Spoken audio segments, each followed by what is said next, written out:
Hello, hello, hello. TM24 here, and we are back with some more Marvel Snap content. If you are just now finding the channel, welcome. And if you are a returning viewer, thank you for your continued support. I really do appreciate it. We've had a bunch of new subscribers over the past couple days, and I just want to say thank you to everyone that is watching, liking the videos, and just really being there for me. I do appreciate it, and Loki the Llama here, he appreciates it as well. And today, I've got a new deck for all y'all. Now, warning, this deck is something, it's different. It's something that I've been trying to put together and make work for a while.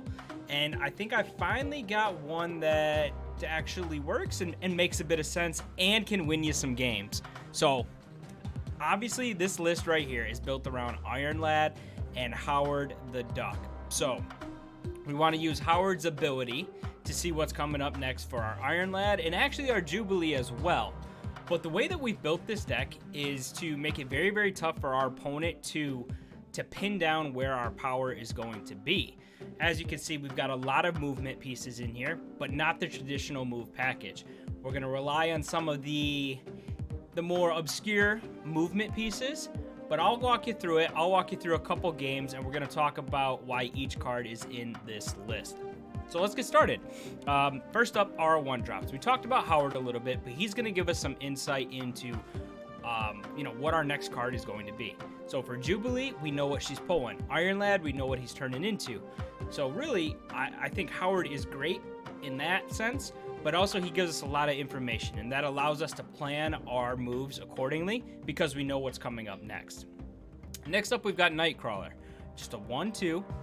Allows us to move it one time to reach where we want to reach, and I think that is huge. Additionally, we do have Spider-Man in this deck, so being able to discount our Spider-Man is great, and having another piece alongside our few other ones is great.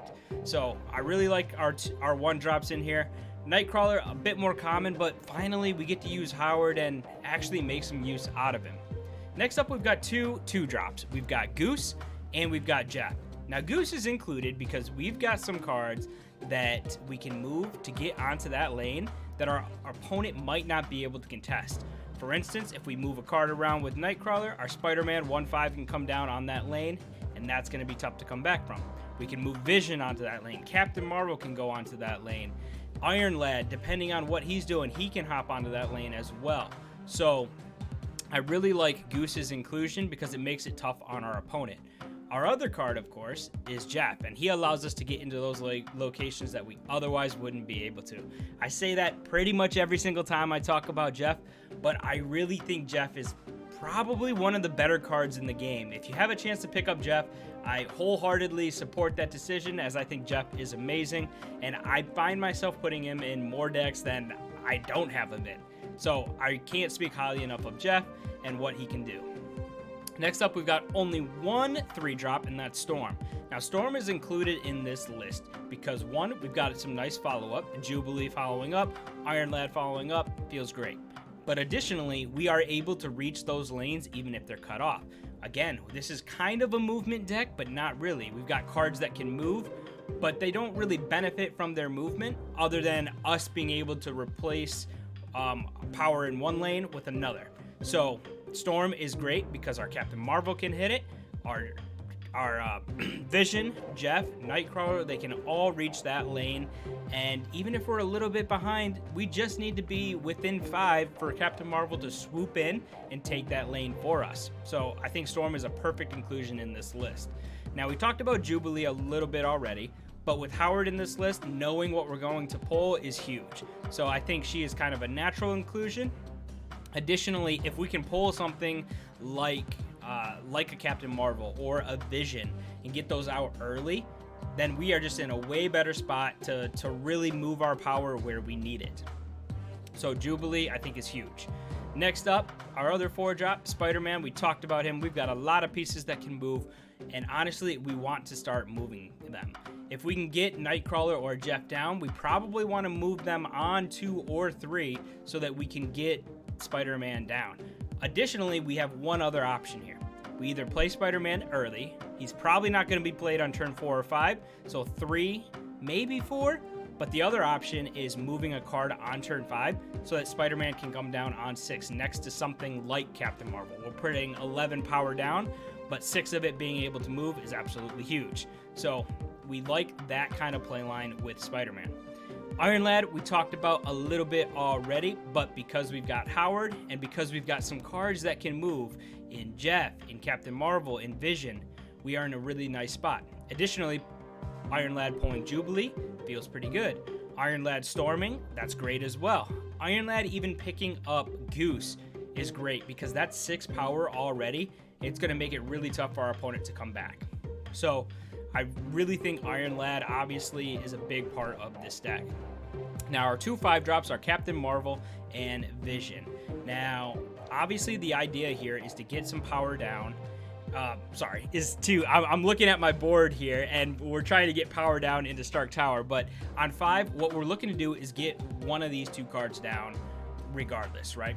Captain Marvel we kind of like holding till 6 as kind of like a surprise 6, a surprise turn 6 card that can reach a lane we otherwise wouldn't be able to, but we don't mind playing her on 5 as well. Getting Vision down is great early because then we can move it into these locations. A game like this where Sanctum is out there, Flooded is down, is perfect for us because we have all of these movement cards that our opponent does not. They may have 1, they may even have 2, but we have at least 4 that can get to that other location. Got Nightcrawler, Jeff, Captain Marvel, Vision, and if we hit with Iron Lad, that's 5. So really, really like the advantage that this deck can give us in certain situations. But those are our 5 drops. 6 drops, we've got Chavez and Magneto. Now Chavez is in there. I love Chavez, but I love her because of how consistent she makes the draw. We're looking for Vision, we're looking for Captain Marvel, we're looking for some of these move pieces so that we can get cards like Miles Morales down, we can get Goose down, we can get Storm down, and make those lanes hard for our opponent to come after. So Chavez allows us to draw those cards. Magneto is in here because Magneto is great in terms of just raw power. 12 power is really, really nice. But if we come up to a lane that maybe we're having trouble with, maybe it's that storm lane and we can't move something over, then Magneto can come down and potentially pull some stuff away. So Magneto, I think, is awesome, just kind of as a big power dump on 12. Maybe we've already locked up a lane and we just need a little bit of extra power in another one. Magneto can come through for us there. So that's kind of the list. Now I talked a little bit about how we are looking to play this, but I'm going to actually talk you through one of the most ideal play lines that I've actually run into. So ideally we can get Howard down. Now I like Howard over Nightcrawler simply because I like knowing what's coming up. And for our next couple plays, we have a nice setup. So I want to get Howard down, and then if possible, I'm looking to get, well, Goose or Jeff. But I'm going to say Goose, and I'm going to say Goose because we have these cards that can reach those other lanes. So 3 comes around. If we get Goose down, I like to go Nightcrawler and Jeff. If we can't get Goose down and we have Jeff down instead, then I prefer going with Storm. And this is in a perfect world where we have all of these cards in our hand. So we're going to run with the Goose line where we've played Goose, we've played Nightcrawler and Jeff. 4 comes around and we have options. You can play Jubilee or Iron Lad. Either of them will feel fine. You'll know what you have. So do you want to turn Iron Lad into a Captain Marvel or a Vision, or do you want Jubilee to pull something out? At that point, it really just depends on what the top of your deck is showing you. So 4 comes around and we feel pretty good about either of those. Then 5, I like to play Vision over Captain Marvel because I would prefer to play Captain Marvel on 6. And on 5, ideally, if we've already got Jeff down, turn 5 is when we're moving him as well, so that on turn 6, Spider-Man and Captain Marvel can come down. As you're seeing in this game that we're playing right here, we have the chance to play both Spider-Man and Captain Marvel here. So we know that Captain Marvel is going to find a way to win this game for us as long as it's out there.